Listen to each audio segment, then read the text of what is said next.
everyone, it's Jack from Cultaholic.com, and there is even more wrestling news for you, you lucky, lucky devils. So, without any further ado, let's get straight into those headlines. First of all, a former WWE superstar has teased a potential AEW debut. Next up, there have been ructions in NXT as a duo have split up following the show this week. And finally, could we be getting Chris Jericho versus Mike Tyson? We take a look at that and more in just a sec. So yes, one of those recently released WWE superstars has indeed taken to social media to tease a potential All Elite Wrestling debut, and it's not other than Matt Cardona, formerly known of course as Long Island Ice-Z Zack Ryder. Say it with me, woo woo woo. I don't know why I'm mocking him, because I'm genuinely a big fan, and I'd be quite excited if this was true. I think it's fair to say that Ryder was one of the more, I don't know if shocking is the right word, but one of the more heartfelt releases when WWE released a lot of their roster, because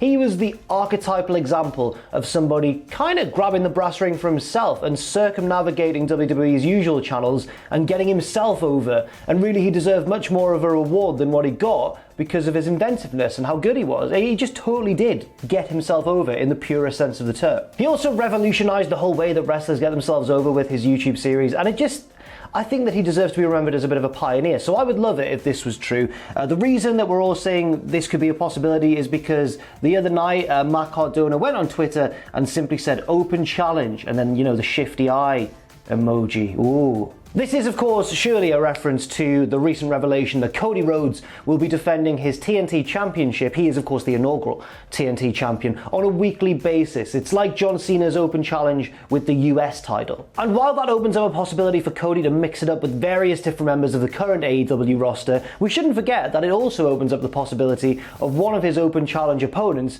being, you know, a brand new wrestler for the company. And it would make total sense as well. There's a storyline kind of built in there as well already, because Cardona and Cody are both friends in real life, just as Cody and Shawn Spears are, and they built a whole storyline around that in the earlier days of AEW. So I could definitely see this playing off as a storyline rather than just a simple one-on-one. Then again, it could just be Matt Cardona just saying it so that the likelihood of it becoming true is increased. Then again, it could be Cardona saying it so the likelihood of it being true is increased, and AEW could pay attention, and it could lead to them wrestling. There's a lot of different possibilities that could come from this story. We could see him in the AEW, we could not see him in AEW, so I don't really know what to make of it, but let me know whether you'd like to see Zack Ryder / Matt Cardona in the promotion in the comments section down below. And also, it's worth pointing out that the first installment of Cody's Open Challenge will be next week, as he takes on Jungle Boy, who won a Battle Royal on this week's Dynamite.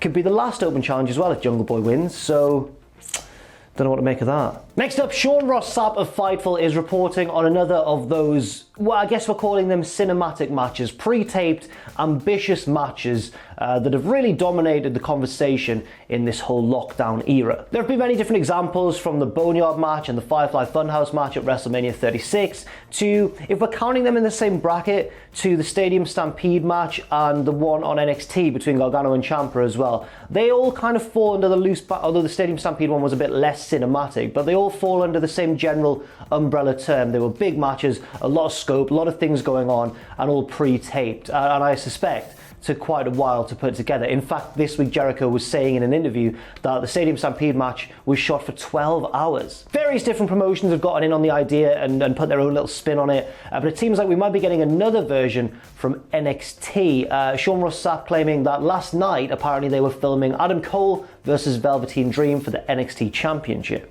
Last night, Sean Ross Sapp said that WWE were filming the contest and that the roster was asked to carpool there, and that the cars will surround a ring that is placed on the filming set behind Full Sail University, and that it's obviously not taking place live, it's been pre-taped. So that sounds like a bit of a parking lot brawl with cars providing the ring lighting, because the headlights of the car, I don't know, that's what I picture in my head when I read Sean Ross Sapp's description. Now NXT, as I mentioned, have already done one of these cinematic matches already, the Gargano and Ciampa one, which was very divisive. A lot of people felt it was overblown and it lacked the humour of previous versions like the Firefly Funhouse, for example. The general consensus from what I could tell seemed to be a lot of people saying it took itself a little bit too seriously. And it was a match on a massive scope, that Gargano Ciampa one. There were drone shots and they fought all over the place on top of production trucks and everything. I mean, it was shot like a piece of cinema, but maybe that's not what was needed. So I think this news should provide a bit of hope for fans of NXT that they may have nailed the concept a little bit better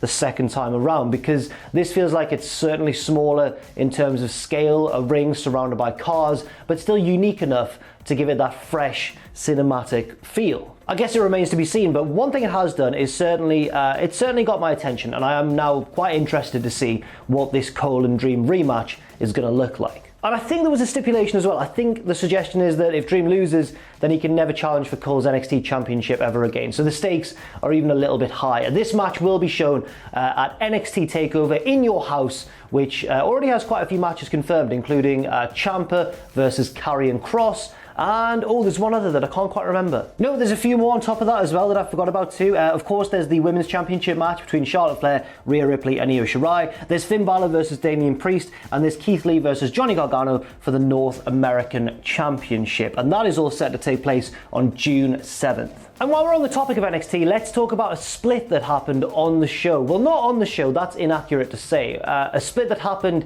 in a kind of a WWE web exclusive video that came out after the show. That split involves Chelsea Green and her manager or representative or agent or whatever position he's in, Rob Stone. It seems as though success for Chelsea Green has gone to her head because, of course, on this week's episode of NXT, she teamed with Charlotte Flair to win a tag team match and actually saved Charlotte from defeat at one point, shoving her, or implied defeat, shoving her out the way of a move and taking the bullet herself. Green and Robert Stone were interviewed after the show, and Robert Stone said, "Ever since signing with the Robert Stone brand, it's worked. We've worked, and tonight Chelsea Green is the hottest she's ever been." And Chelsea Green responded, "Yep, that's why you're fired." There were some tweets as well to confirm the split. Green saying FIRED, fabulous, fired as in goodbye, adios, sayonara. Robert Stone replied saying, "I'm going to be okay, everything's going to be okay, it really is."